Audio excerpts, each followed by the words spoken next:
I come this afternoon to participate with you, to pay honor to you, but most profoundly to thank you for walking 3,000 miles through the madness that has become the reality of this nation.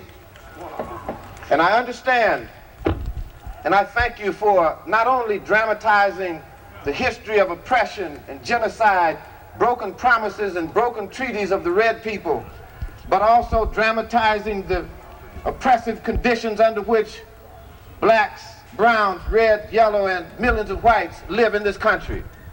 I thank you for walking 3,000 miles across this country through polluted air, polluted streams, across raped and plundered lands, through cities that have become monuments to our madness rather than our genius and our sensitivity, and through suburbs that have become places where people have run to.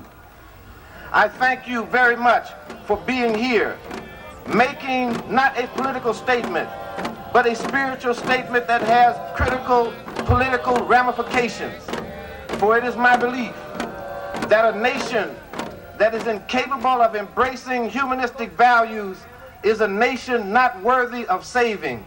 And so I thank you for coming forward. I thank you for attempting to wake this nation up, that only spiritual values will save this nation and save this world. We all realize that the longest walk was not simply about red people. It was about humanity itself. And I realize clearly that there will come the coalition that you have sparked of the blacks and the browns and the reds and the yellows and the women and the young and the old and the poor and the workers, all of the victims in America. And we will take back this country and take back this government and rearrange it so that it reflects the will of all the people. Thank you very much.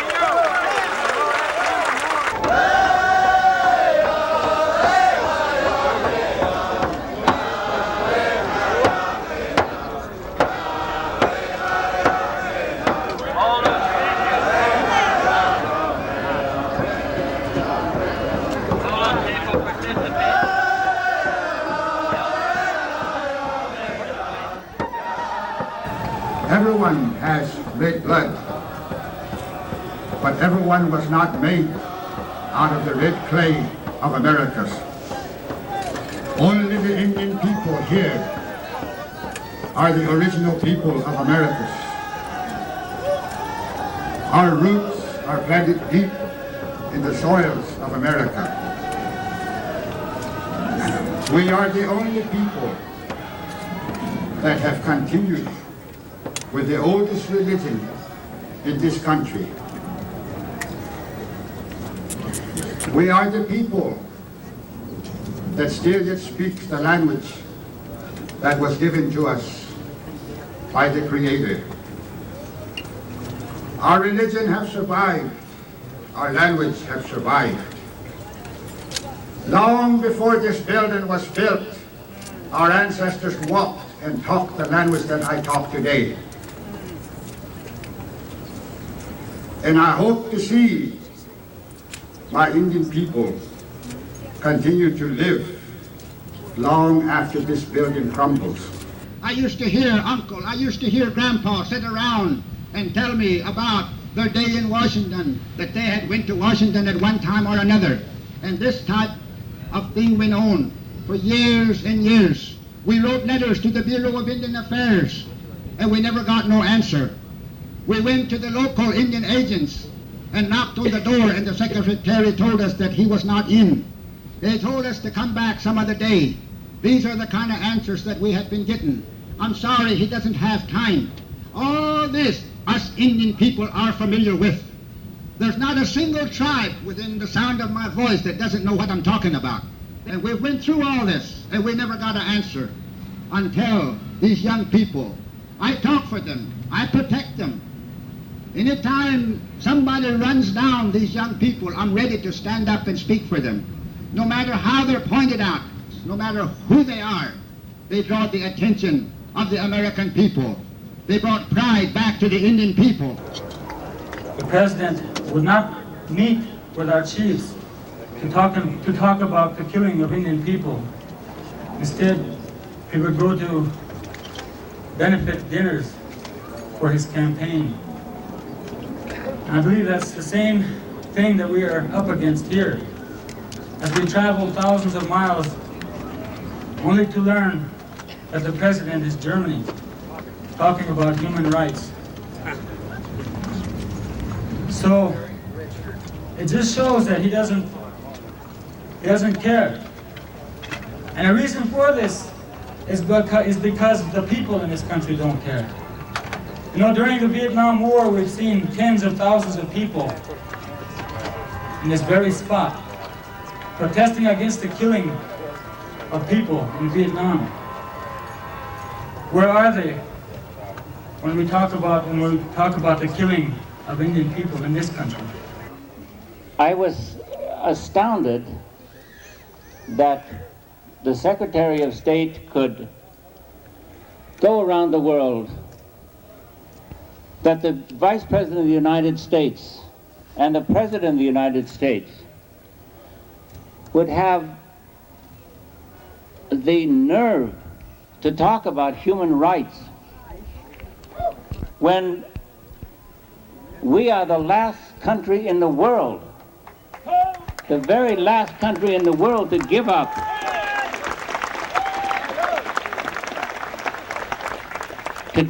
our colonial control over people that we have conquered by force. It is just simply not known to the world that this country was taken by force, through manipulation, through swindle. And those are hard words to use, but they are true words. And when Mondale, they met with Vice President Mondale yesterday, he said, well, wait a minute. All you people who were grassroots elders in that meeting with him, about 25, he says, wait a minute, I've got to deal with the National Tribal Chairmen's Association, the National Congress of American Indians. He says, who am I to deal with? Well, Phillip Deere, an elder of the Muskogee Nation, stood up and he said, that is for you to decide. All I'm telling you here is that there are honorable people in this room, and that now you have to include us in your dealings with Indian people. As nations of people, we have our own languages, our own governments, our culture, our land, our religion, our history, all the things that constitute a nation, and all the things that when a people have, they are recognized as members of the United Nations. We have all of these things, and the United States government recognized these rights through treaties. But we have seen these treaties violated. We have seen millions of our people gone before us. I think in this country alone, estimates of up to 14 million Indian people have been killed within the last 500 years. But this is covered, and we never hear about this. You hear about the 6 million Jews that were killed by Nazi Germany. But what about the 14 million or more Indian people that were killed in this country in 500 years' time? Because this country has a policy that we all know, a policy of genocide, an all-out effort to replace our religion, our culture, our language, to control our lands, our resources. And this is what is known as genocide, as Chief Lyons has stated. And this is what we charge the government, because genocide is the most serious crime in international law that could be committed by any nation. And we have, in Geneva last year, we charged the United States with committing genocide and is continuing with this genocidal policy. In Nazi Germany, they began their program of genocide through legislation. People forget that. They began to legislate the Jewish people into non-persons. Well, I'll tell all you non-Indians here today that we are the only ethnic group in this country that has 2,000 more laws governing us than the rest of you all. Over 2,000. And they're trying to increase it with Senate Bill 1437 and House Bill 6869. But with the German tactic, and by the way, if you've ever read any of Hitler's writings, he told you that he got his idea how to treat the Jewish people in Nazi Germany from the American example of treatment of American Indians. That's where he got that idea. They began legislating the Jewish people out of existence. And you saw what happened. The Indian Reorganization Act of 1934, read it once, and then read South Africa's Bantu Development Act. I am from Pine Ridge. Within the last 4 years, we have lost almost 400 of our people through violent deaths. The FBI is responsible for many. It could be proven. The federal marshals, the police, the Bureau of Indian Affairs, the United States forces are responsible for the killing of 400 people at Pine Ridge within just 4 years.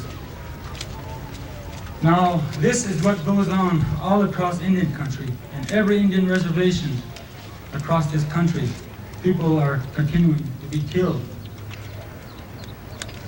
But the only reason for this, and as we say at Pine Ridge, is because we know that the Lakota Nation is one of the very few nations that have gone into an all-out war with the United States government, and we won. Governmental documents will prove this. We defeated the United States government, and the 1868 Fort Laramie Treaty proves that. The 1868 Fort Laramie Treaty between the Lakota Nation and the United States guarantees our land, our sovereignty, our people to remain as nations. When Wounded Knee happened, every military, every armed forces that you could think of, that the government had, everybody was there. National Guard, Army, and everybody was there surrounding this little bitty occupied land by a handful of Indian people. And the press has been unfair to us because the only thing they revealed on their TV was a young Indian boy holding up a gun, planting the idea of violence in American hearts.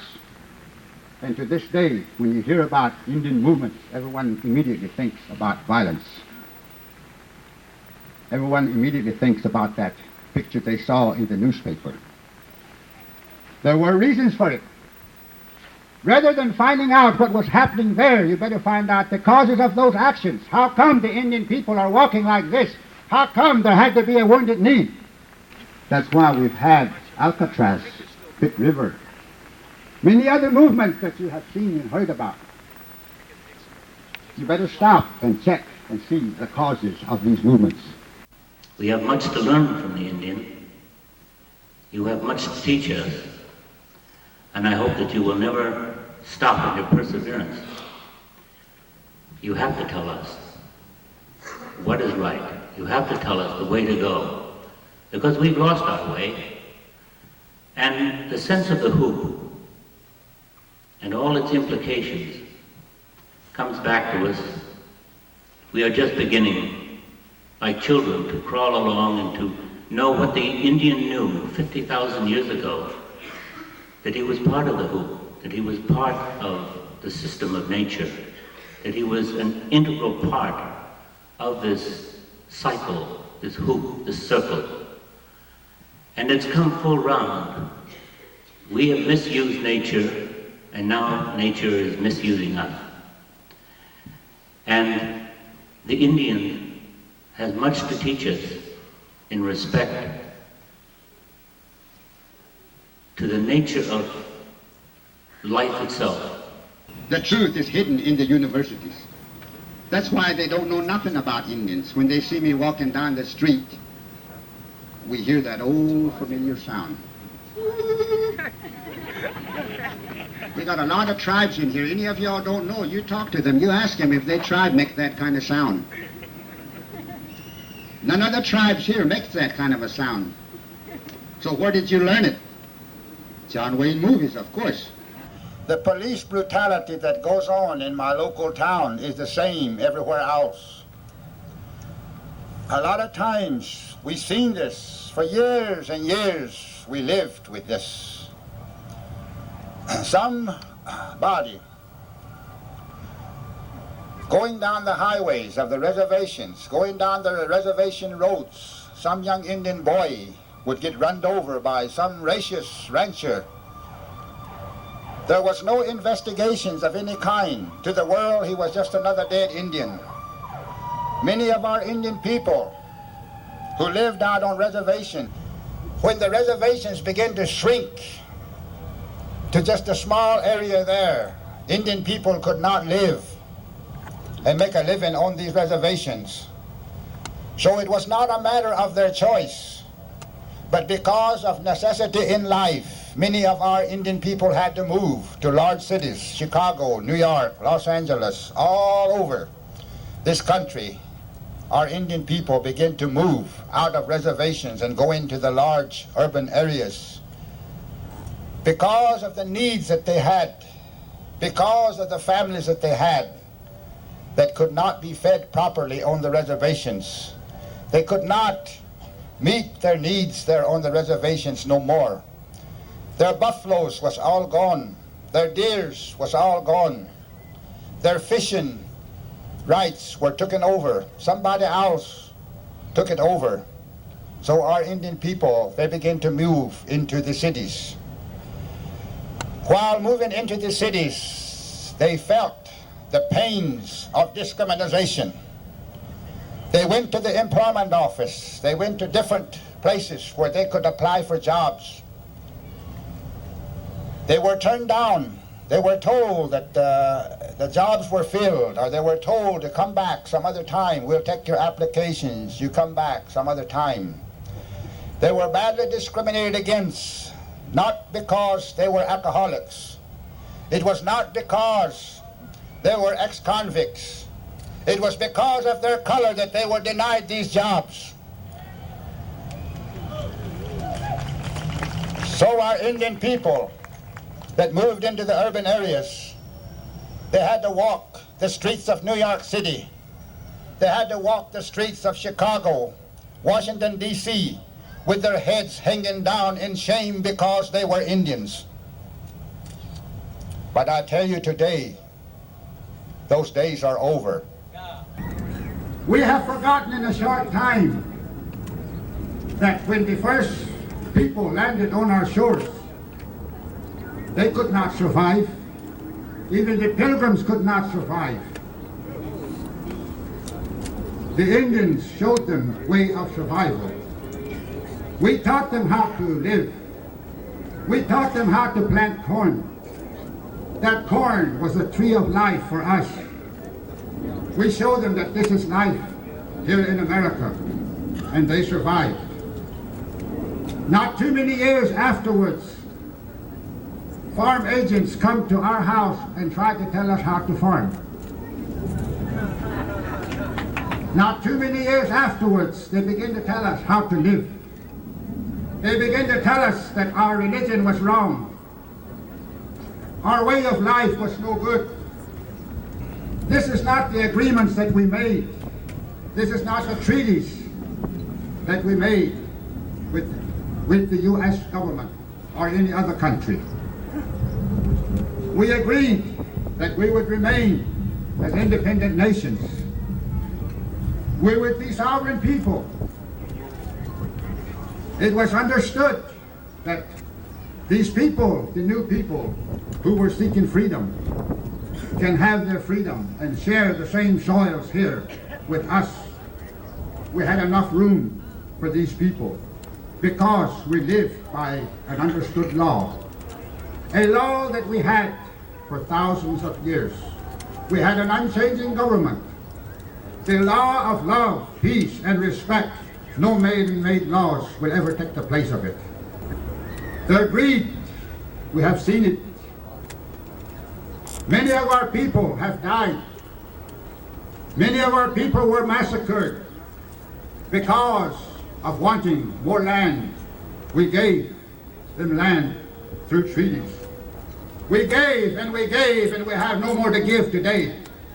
But there's one other thing that I want to bring out that hasn't been brought out, and that's the fact that we won't have any need for reservations if we don't stop the sterilization of our youth and of our women and our men. The federal government, through the Bureau of the Indian Health Service and HEW, have sterilized 300,000 Indian women in the last 20 years. In 1977, Senator Aberras came out with a report that the federal government had sterilized 3,406 Indian women and 142 men in a 3-year period from 1973 to 1976 in only 4 states. And they've sterilized all of our women by trickery, by fraud, and by crook. They asked them to sign consent forms they couldn't read in English. They've sterilized them without telling them about it. And they've sterilized them by lying to them and telling them the operation was reversible. We talked to one young Cree girl from North Dakota, and she told us that around 90% of the teenage girls in the Cree reservation have been sterilized. This is criminal negligence and criminal genocide. And if this doesn't stop, there will be no need for having reservations. The miracle of miracles, I keep saying it time and again. This country and its sophistication in technology has managed to massacre our unborn. Almost half of our youth will not be able to stand before their own people, let alone you all, and the generations to come, to explain about their right to life, their right to existence in a culture that did not have zoos or penitentiaries or old age homes or orphanages. That's the type of heritage that is mine. Well, right now, through a judicial interpretation, we have a special privilege being declared for a special group of citizens. And of course, this is in violation of our U.S. Constitution. And yes, there are special interest groups. And as far as the Constitution goes, then there are many things in violations of this Constitution. Religious freedom is one. Some racism that exists against our, sterilization of Indian women is against the Constitution. Genocide by removing Indian children from their homes and their language-based areas and their culture-based areas and their religion-based areas. That's against the Constitution too. I think particularly the jurisdiction bill handles it in a very specific and I think a very sustainable way of establishing what the parameters of tribal jurisdiction are, so that everyone will know, Indians and non-Indians alike, and we can get on with the business of developing reservations and getting the kinds of economic development on reservations that should take place. Mr. Means fails to see many of the things that the indigenous peoples feel in this nation. And as far as development of our resources on our land, that would be up to each Indian nation, and then their own sovereign right, or their right to self-determination to determine what they want to do with those resources. If they want to sit on the rest of their life, that's their business. It's not Mr. Mead's business. Do you claim any kind of Indian support for the bill? No, heavens no. So they just don't know what's good for them? Well, who am I to say that? They have to have their own views. But you haven't managed to convince any Indian peoples in the... I haven't tried. Between the 3 bills, we see steps being taken, and you can determine yourself whether they're right or they're wrong. If they're right, they're going to pass. If they're wrong, they're not going to pass. That's a pretty righteous stand the old right or wrong trick. But he's politician enough to know that it doesn't matter if they are right or wrong. What matters is the political support for it. And in the American system, that means money, the power of money, and the vested or the interests willing to put up that money. Who's got the money? Anyway, it's not the Indians. But we've seen close to 100 Indian nations, Indian peoples, different tribes, languages, gather and walk together. We've seen all races of people walking together. We've seen all creeds and cultures walk together because they were concerned about what was happening to our mother, the earth, and what was happening to the people and to all the living things on this earth. And we educated millions of people with the Longest Walk. Indian people are only protecting and trying to regain what is rightfully theirs. And everything's at stake. Our land, our water, our natural resources, our way of life, our philosophy, our worldview, our culture, our religion, our traditions, everything that makes us Indian people is at stake, and this is a life and death struggle. And if we lose, we'll lose forever, because we're talking about protecting all that we have left. The government says the reservation it must clear. The people who live there, they're crying in fear. America, don't you lay back just sucking on your beer. Don't let the Navajo die, don't you close up your ears. See what's going on here. See what's going on here. What'll it take to make us realize this planet is dying? Take a look up in the sky. While Peabody Coal, you know they're still telling all their lies. While they murder the land that their blood and money buys. Bureaucrats, they sit there, they close up their eyes. The gold diggers drill while Mother Earth, she cries. And I ask you what's going on here. 75 million gallons of water a day. They mix the water with the coal, you know they steal it away.